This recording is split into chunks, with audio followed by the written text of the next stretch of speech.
Welcome to the Chrome Dome. I am OBG, and it's time for the 2-week update on our Zero to Hero Separatist adventure towards Supreme Leader Kylo Ren. So let's take a look where we're at. 1 week ago, we were at level 43. In 7 days, we have gained 8 levels, which is probably about what you should expect. I have been putting a decent amount of effort into the regular energy. I've had a lot of stuff, primarily for the Malevolence event, which we did okay in. We got like 70 shards, something like that, which is great for free, basically. As you can see here, we gained 20,000 in our Toon Galactic power, and we also gained 20,000 in Ship's Galactic power. That is primarily from Geonosian Soldier and from Vulture Droid, both of which we have unlocked, and Geonos Soldier's ship. We also have Jedi Counselor's ship, and he is a pretty decent size character as well. Total of 41,000 galactic power gain. Our arena team has gone up about 7,000, 7,500 or so, and we're holding right around the 200 level. Not quite easy into 200. It's a pretty tough road in there. I have to really be on at arena time and pick my battles very closely to get into the top 200, but the difference between 200 and 250 isn't that huge, so if you don't make it, it's not a big deal. Galactic War, on the other hand, has been shit. Let me tell you, without even, I'm running Ashoka as a healer, and I'm running Jedi Counselor as a healer in the Jedi team, along with Geonosian Soldier, and it's just not holding up. The punch-up ability is not there. We don't have the hits, etc. I have put together the, as you can see, I'll get to that in a minute. But I have put together the second team that I'm working on now, and that I think will be much more effective, I hope. And Bastila is coming along. She is at 14 out of 25, and when she's unlocked, that will also help a decent amount with survivability in Galactic War. But right now, it is not going well, to say the least. Take a look at our farming plans over here. Our Geonosians towards Padme, we have finished off Geonosian Soldier. We got him to 7 stars in 8 physical days. So that was day 1 farm and doing at least 1 refresh a day, as much as I could manage, while also still doing at least, well, basically what I did is I did 1 Cantina refresh, and then up to 3 regular energy refreshes. If I still had energy crystals left over, I went back and did more Cantina refreshes. So the first couple of days I ended up getting 3 of each, and then after a while I was only getting 1 Cantina and 1 or 2 regular crystal energy refreshes. I did skip a day or 2 on Spy. Spy is at 4 stars. It took me about 3 days to make it to 4 stars for Spy. That was 80 shards, and that was once again using 1 Cantina refresh a day to get there. Poggle's at 6 stars, almost 7. Sunfac was unlocked this morning, finally, to 3 stars, and I went ahead and leveled him up, and I've been working on his gear. So the team is ready. Newt is also at 5 stars, almost 6. So the team is ready, and we're going to be farming these guys hard and trying to get them up to be a dominant team in Arena and in Galactic War. I'm hoping that the speed and the recoverability and the healing and that kind of stuff will be able to hold up in Galactic War. If not, I also plan to have the Bastila team, lead Jedi, as our fluff team to also bring it in. So right now, it isn't good, but hopefully it'll get better.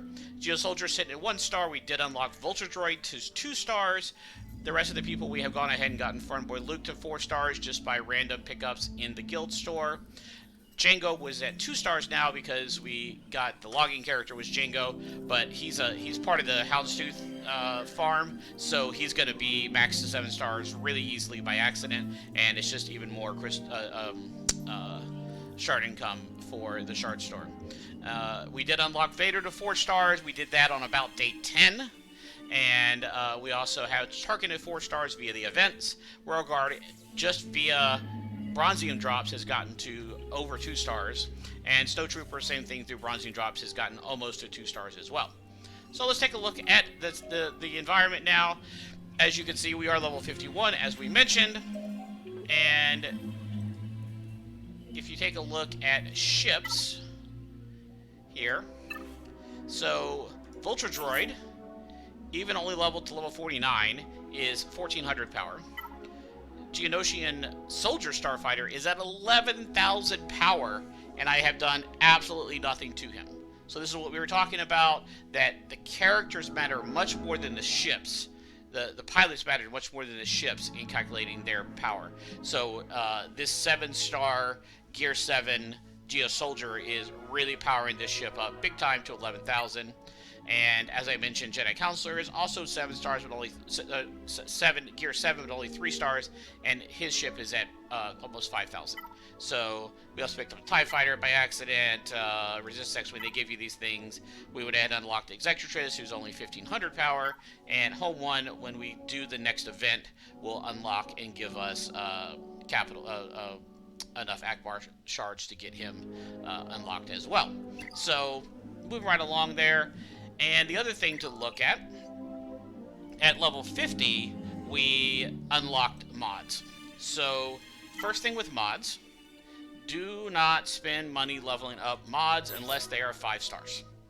So you can see here, Geo Soldier's got a whole bunch of random 1-dot mods from our farming, or moving through the mod battles.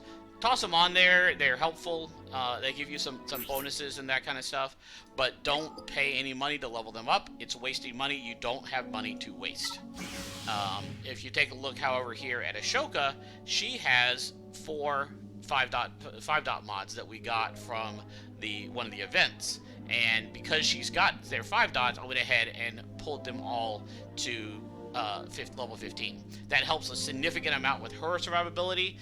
These will be moved around and used on other people, etc. So it's not a waste to get your first couple of 5 dots up, even if they're not great mods.